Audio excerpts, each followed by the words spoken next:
ஒரு ஆள் மட்டும் ஐராவதநல்லூர் வீர தமிழத்தி பிரதிநிதி இருப்பான். தமிழ்நாடு ஜல்லிக்கட்டு இளைஞர் பேரவை பனையூர் பேர் பூசாரி மேயர் முத்து சார்பா ஒரு ரொக்க பரிசு. மாண்புமிகு அமைச்சர் வழங்கும் ஒரு தங்க காசு. ஒரு ஆள் கொடுத்து ஒரு ஆள் தொந்தரவு பண்ணக்கூடாது. நல்ல காலை நல்ல வீரர் ஒன்னே தூக்கி கூட நல்ல மாடுறாங்க. வீரர் முயற்சிக்கு வாழ்த்துக்கள். மாடு வெற்றி பெற்றிருப்பான். ஜஸ்ட்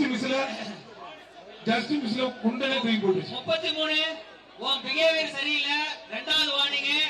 அடுத்து ஏதாவது தப்புனா தூக்கி வெளியே போட்டுருவோம் பாத்துக்க. அவனியாபுரம் அந்த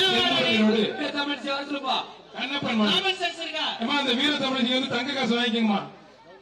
ஒருத்தர் விட்டுப்பா. மாடு சூப்பர் மாடு வெற்றி பெற்றது. பிடியில திருப்தி இல்ல. மாடு வெற்றி பெற்றது.